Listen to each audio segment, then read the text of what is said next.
A continuación, Petróleo y Desarrollo.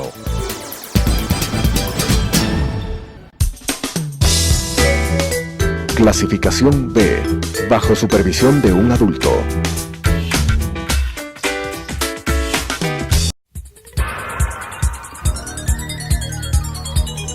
Las opiniones vertidas en este espacio por la producción y dirección del programa son de exclusiva responsabilidad de sus autores y de quienes intervienen en ellos.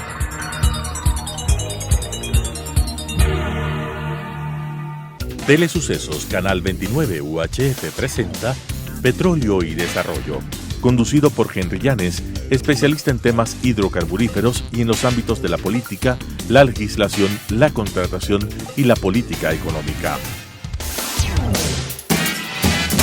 Petróleo y Desarrollo. Saludos cordiales, amigas y amigos. Estamos en un nuevo programa de Petróleo y Desarrollo.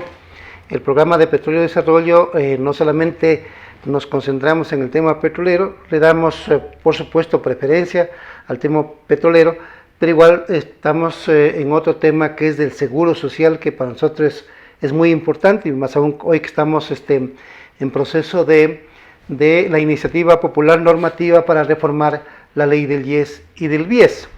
Pero también tocamos otros temas de actualidad, ¿ya? Y sobre todo aspectos que afectan a las personas, ¿no? Como el que vamos a tratar en este programa.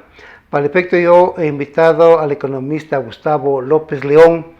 Él es el presidente de una asociación de despedidos del sector público por un decreto ejecutivo 883. No, 813. 813. El 883 me parece que fue el del subida de combustible. El que trajo como efecto el que se queme la Contraloría General del Estado. Entonces, es el 813, no el 883, ¿ya? Entonces, vamos a tratar este tema y para el efecto, como digo, le he invitado al economista Gustavo López León, que es presidente de los despedidos del sector público, y vamos a empezar por una pregunta central. ¿Qué es lo que le está afectando a los servidores del sector público, querido Gustavo? ¿Cuál es el problema central que ustedes están enfrentando? Primero, gracias y buenas noches a los televidentes que nos están escuchando. Yo quería manifestarles al pueblo ecuatoriano que nos está escuchando a través de este canal, de que lo que nos afecta a nosotros es que no podemos trabajar. ¿Ya? Primero, nos quitaron el trabajo con un decreto ejecutivo que viola la Ley Orgánica de Servicio Público, sí, viola la Constitución de la República del Ecuador, viola los tratados y convenios internacionales y también los derechos humanos internacionales. Así es. Porque allí dice el derecho al trabajo, y a nosotros nos quitaron el trabajo. Esto quiere decir el pan de cada día, la alimentación, la salud, la vestimenta. O sea, no podíamos dar de comer a nuestros hijos porque nos quitaron nuestra fuente de trabajo. Claro.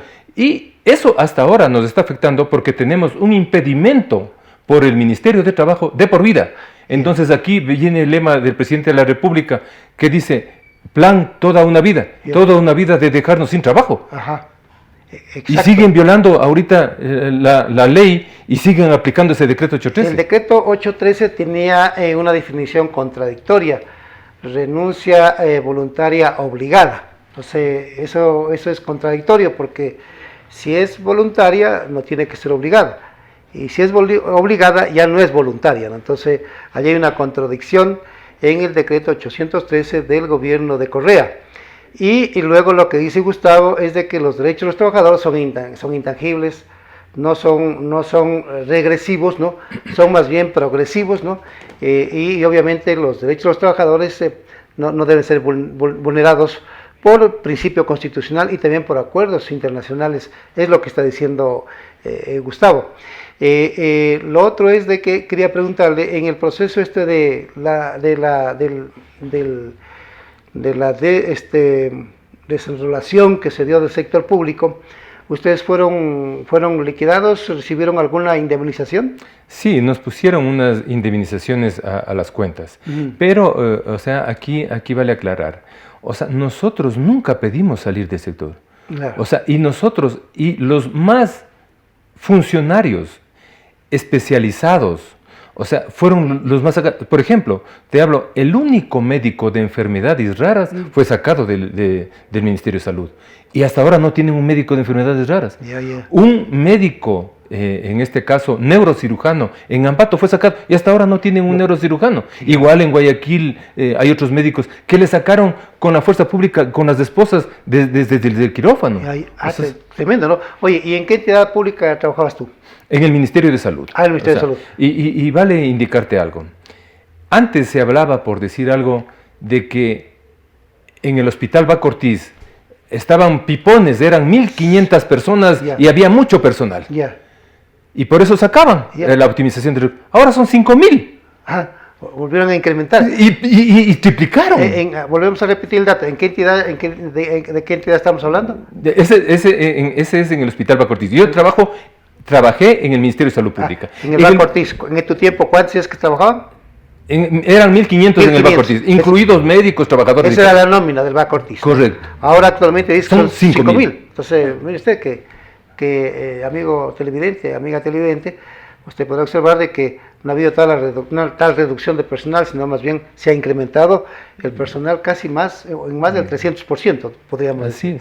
Lo segundo, querido Gustavo, tú tienes un dato, la asociación tiene un dato de cuántas personas salieron del sector público bajo este proceso de desvinculación del sector público por parte del gobierno de Correa. El gobierno de Correa sacó a la nómina del sector público de personas con experiencia, con formación, 5 años de experiencia, 10 años, 15 años, 20 años, lo sacó y luego esas personas fueron reemplazadas con el personal de Alianza País, con nómina de Alianza País, ¿no? Y obviamente personas sin experiencia, sin formación, sin capacitación, en la mayoría de ellos.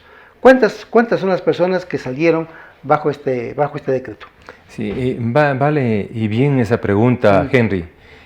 Lo que te quiero indicar es que le hemos pedido al ministro de Finanzas, al presidente de la República y al ministro de Trabajo que nos den esa información. Y no nos dan. El uno dice 5.000, el otro dice 6.000, el otro dice 4.500. Pero hasta ahora no dan información. Pero favorablemente, el Consejo de Participación Ciudadana ya lo va a pedir vía jurídica para que entreguen esa información. Y vale indicarte que igual en Loja, por decirte algo, en la gobernación, sacaron a toditos, los 103 funcionarios sacaron a toditos. Y como que no valía nadie. Entonces... Y ahora son 300. Eso sucede en todo el sector público. En todo el sector público. En el área petrolera, en los años 92, 93 eran 4.500 trabajadores y al año 2010 eran 12.000 personas en la empresa estatal Petróleos del Ecuador, Petroecuador, Petroamazonas. Digo esto porque yo trabajé 22 años en el sector petrolero y conozco esa realidad, ¿no? Muy bien, aquí hay un asunto de fondo. El tema es que los está afectando a los trabajadores o a los ex trabajadores del sector público, porque mediante ese decreto ejecutivo de 813, donde hay esa contradicción de la renuncia voluntaria obligada, es de que no pueden regresar ellos a laborar en el sector público, es el impedimento.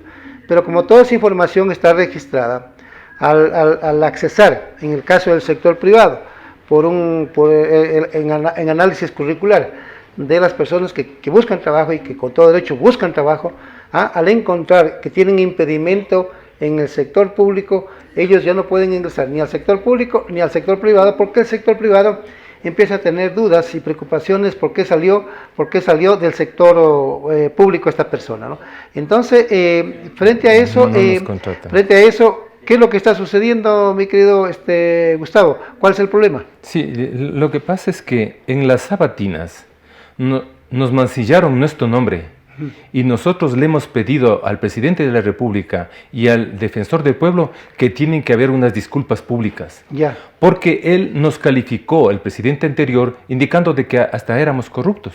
Eso decían las sabatinas. En las sabatinas. Eso era público. Entonces, y la ley orgánica de servicio público tiene muy claro ahí cuáles son los artículos con los cuales se puede desvincular a una persona. Claro. Si era corrupta, o sea, en este caso le hacían un sumario administrativo y le mandaban del sector público. Y vale indicarte otra cosa que es importante. Aquí estuvieron, a pedido del gobierno nacional, asesores técnicos de la Organización Internacional del Trabajo que vinieron desde Ginebra. Y ellos, entre el gobierno, los empresarios y los trabajadores, ya estaba la hoja de ruta lista. Y ellos manifestaron, el primer punto del orden de la hoja de ruta era que se anule el decreto 813, o sea, que se declare inconstitucional. Porque tú me decías antes de ingresar a la entrevista que esta palabra de que están impedidos de ingresar, de volver a ingresar al sector público, les genera también problemas, no solamente con el sector público, sino también con el sector privado. Claro, correcto. ¿Por qué? ¿Por qué es lo que tú decías. Sí. O sea, cuando nosotros vamos al sector privado, el sector privado también se mete en las redes del Ministerio de Trabajo y te dice que está inhabilitado. Entonces, por algo le han de haber sacado, o sea, y entonces ya no te cogen. Entonces, no. Y vale aclarar algo. Sí. Nosotros no nos prestábamos para los diezmos, que hay algunas personas que están presas por eso. No nos prestábamos para ir a las sabatinas porque nos iban a dar el sándwich y la cola. Y no nos prestábamos para la corrupción, pues. Porque, y ahora estamos viendo cuántos funcionarios ya están yendo presos, hermano. Por el tema de, tema de los diezmos, ¿no? Sí. Del que les pedían plata mensualmente, de la remuneración mensual para la organización política, ¿no? Entremos a este otro capítulo, mi querido Gustavo. ¿Qué acciones han realizado y hasta dónde han avanzado en estas acciones legales que ustedes han iniciado con el patrocinio, entiendo, de abogados especializados en la materia? Sí, te digo, nosotros iniciamos una nueva acción ante la Corte Constitucional. Presentamos una demanda de inconstitucionalidad ante la Corte Constitucional. ¿En qué tiempo la presentaron? El 12 de junio del 2018 con la Corte anterior. Fue admitida a trámite y fue sorteada. Y como entró la nueva Corte, ya fue sorteada nuevamente. Y tiene en nuestro caso, desde el 30 de abril, el doctor Hernán Salgado, el presidente de la Corte.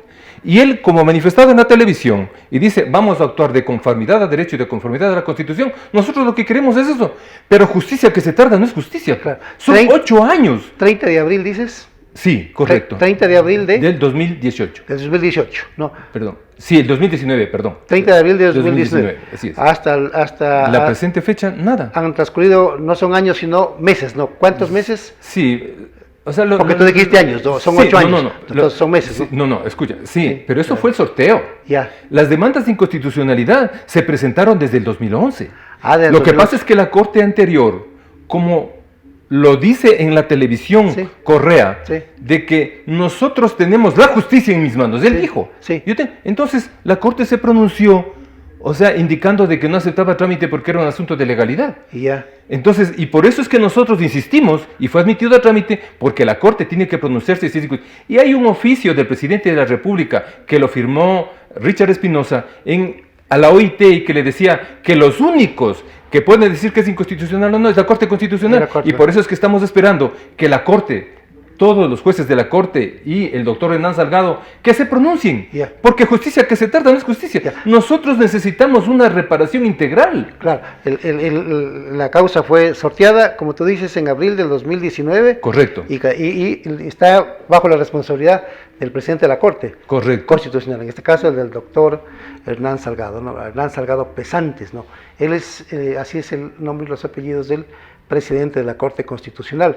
Eso es lo que falta ya como último trámite, ese pronunciamiento, y con lo cual ustedes esperan que en justicia ya el órgano constitucional, con un pronunciamiento positivo, deje de afectarse los derechos de las personas que por supuesto tienen derecho al trabajo. Si bien es cierto, ya no en el sector público, porque el Estado está extremadamente burocratizado, y obviamente, pero está burocratizado porque lo sacaron a unos y volvieron a poner a otros en el doble de la nómina o en el triple de la nómina. Por eso es que no baja del presupuesto general del Estado un presupuesto para pagar salarios del sector público que está por sobre los 9.000 billones de dólares, ¿no? Y lo más grave es de que el gobierno tiene que recurrir a deuda pública externa para pagar salarios. Eso no se hace en ninguna parte, pero en el Ecuador lo hacen, porque la deuda pública que adquiere el Ecuador no es para inversión. sino para cubrir el déficit de las finanzas públicas, y dentro de ese amplio déficit que le genera las finanzas públicas está la alta nómina de funcionarios del sector público y el enorme monto que el gobierno tiene que codificar en el presupuesto para pagar los salarios, ¿no? Algo más que podríamos agregar dentro de las acciones que ustedes vienen desarrollando. Tú me decías que también hay una acción que la va a emprender el Consejo de Participación Ciudadana y Control Social. ¿En qué consiste esa acción? ¿Es una veeduría o qué acción va a ser? Gracias tu pregunta, Henry. Vale indicarte que a la Corte Constitucional le mandamos un documento con 600 hojas de copias certificadas de la Presidencia de la República, de la Asamblea Nacional, del Ministerio de Trabajo, del Ministerio de Finanzas, en los que demostramos claramente la violación y que tengan mejor fundamentación para que ellos se puedan pronunciar. Un expediente de 600 anexos. Hojas anexas en copias certificadas de distintas instituciones de cómo manejaron este decreto 813. Para que tengan antecedentes respecto del fallo que ustedes están pidiendo. Sí, y la otra pregunta que tú me hacías. En el Consejo de Participación Ciudadana y Control Social, asimismo, lo ha manifestado el ingeniero Cristian Cruz, de que él va a dar prevalencia a las veedurías y cosas de esas. Se está haciendo una veeduría que ya se concluyó, ya le pusieron en consideración de la coordinadora que está llevando este documento, digamos, de cómo se aplicó el 813. Entonces ahí se está viendo claramente la violación, porque en el decreto 813 se habla de que se va a hacer un plan de reestructuración, de optimización de los recursos, y nunca se hizo eso. Entonces fue a dedo que te sacaron. Entonces, y cuando tú me preguntaste al comienzo y me decías, ¿dónde tú trabajabas? Yo te digo, en el Ministerio de Salud. Éramos 6 funcionarios en planificación en el Ministerio de Salud. Y ahora son 60. Y la salud no funciona. Claro, tremendo. O sea, porque nosotros teníamos, ¿cuánto vale una operación de corazón abierto? Y así presupuestábamos, porque el médico no cuesta. Entonces, las medicinas y los insumos, ¿cuánto cuesta? Ahora no saben. El médico cuesta por lado del pago de los honorarios. Correcto. Claro. Y eso de los sueldos y salarios que ya salen. Claro, y eso tiene que ser presupuestado dentro del costo respecto de la atención médica que se da a una persona. Así es. Sí, es lo que nosotros estamos haciendo en el caso del IES. Inclusive el IES debería emitir una factura. ¿Cuánto costó, por ejemplo, por atenderle al señor Juan Torres, que fue a una operación de corazón abierto, por decirlo? ¿Ya? Entonces tiene que estar todo bien codificado, ¿no? esa información y costeado, y emitir una factura de todo ese costo, ¿no? Me parece bien que el Consejo de Participación Ciudadana les acompañe en este proceso, porque el Consejo de Participación Ciudadana no debe ser un ente burocrático, ¿no? Se dice que más de 300 personas trabajan allí, pero más bien la participación ciudadana se entiende cuando la gente tiene problemas, por ejemplo, de medio ambiente, cuando la gente tiene problemas con la vigencia de una ley, cuando la gente, por ejemplo, impulsa iniciativa popular normativa para reformar la ley, para derogar una ley o para crear una nueva normatividad. Esa es la participación ciudadana. La participación ciudadana también tiene que ver con el problema de los delitos que se presentan en la ciudadanía, y ahí debería estar el Consejo de Participación Ciudadana acompañando a la ciudadanía en esos reclamos. También hay reclamos sobre falta de obra pública, sobre falta de equipamiento, sobre falta de alumbrado público, sobre falta de seguridad, sobre problemas de transporte. Allí es donde debe entrar el Consejo de Participación Ciudadana, como en este caso. Yo sí, eso sí me gusta lo que me dice Gustavo, que están creando una veeduría para acompañarlos, para ser una especie de padrino en la acción que están desarrollando ellos ante la Corte Constitucional. Eso es la participación ciudadana. Entonces, la participación ciudadana no es una palabra vacía. Entonces, ese es el rol que debe cumplir el Consejo de Participación Ciudadana, y tiene que cumplirlo hasta ver qué pasa después, si es que hay las acciones que están dando tanto por el lado de la Asamblea o por la ciudadanía para, en algunos casos, limitarle las funciones, o en otros casos que quieren desaparecer al Consejo de Participación Ciudadana. Palabras finales, mensaje final, alguna, porque tú eres un presidente, representas una organización, mucha gente que está atrás de la organización de ustedes debe estar con una expectativa, y entonces sí quisiera que tú le dejes el mensaje final a las personas a las que tú representas y obviamente a la ciudadanía. Sí, primero vale indicarte, Henry, hay varias personas que ya han muerto. Y varias personas que tienen enfermedades catastróficas. Yeah. Hay una persona que con una enfermedad catastrófica le dejó un mensaje al presidente de la República para que anule, y también al presidente de la Corte Constitucional para que lo declare inconstitucional. Ya se murió, hermano. Falleció. Y hay muchos compañeros que estuvieron en la marcha el 24 de septiembre del 2019 que también fallecieron. Y eso ya les he manifestado en la Corte Constitucional a los asesores. Porque nos recibieron los asesores de la Corte Constitucional. Ya está tratado como prioritario, pero prioritario desde septiembre. Octubre, noviembre, diciembre, enero, 5 meses. Allí hay un daño social, allí hay un daño material, allí hay un daño económico, allí hay un daño humano a las personas, sobre todo que estas personas también se han enfermado, y eso si uno se hace un análisis, un estudio médico integral, el estrés, la preocupación, el quedarse sin trabajo, el quedarse sin ingresos, eso genera una enorme preocupación, porque la persona, hay veces que arriendan departamentos, arriendan casas y tienen que pagar, tienen obligaciones con la educación de sus hijos. Correcto. Es la obligación del padre de familia o la madre de familia de ganar un ingreso para llevarle una satisfacción material diariamente a los hijos, el desayuno, el almuerzo, la cena, el tema del calzado, el tema del vestido, el tema de la educación. Y si un padre de familia y si una madre de familia se queda sin trabajo y si no tiene ingresos, y el sector público, la autoridad pública, no le soluciona sus problemas, eso le genera estrés, eso le genera enorme preocupación. Y ese estrés y esa enorme preocupación, esa afectación anímica y psicológica también se refleja en lo material, en la condición material, en la condición de la salud de la gente. Así hay que entender. Así tienen que entender los líderes sociales y políticos, así tiene que entender la autoridad pública. Querido Gustavo, estamos despidiendo el programa. En pocos segundos tu despedida. Sí, mira, la OIT estuvo aquí y yo les expuse la violación del gobierno anterior y del actual de varios convenios. El 111, el 157, 158, 168, el 87 y el 98, que fueron ratificados por este gobierno. Y ahí también dicen sobre la violación nuestra. Varios artículos. Falta el pronunciamiento de ellos, ¿no es cierto? La OIT ya se pronunció y le hace observaciones al gobierno, pero no hacen caso. Entonces, hay que seguir tratando el tema. Lo que yo quiero indicarles a nivel nacional a todos los compañeros que están en la Asociación Nacional de Despedidos por el Decreto 813, que vamos a seguir en la lucha y estamos en eso. Correcto. O sea, hasta conseguir que se cumplan con los derechos internacionales, como es el derecho al trabajo. Entonces, eso es el pedido tuyo, y gracias por la invitación que me has hecho, Henry. Gracias, Gustavo, muy amable. Amigas y amigas, gracias por atendernos y nos vemos en el próximo programa.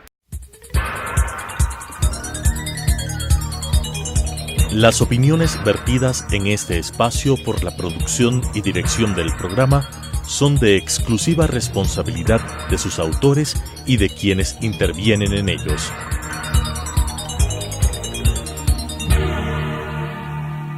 Telesucesos Canal 29 UHF presentó Petróleo y Desarrollo, conducido por Henry Llanes, especialista en temas hidrocarburíferos y en los ámbitos de la política, la legislación, la contratación y la política económica. Petróleo y Desarrollo.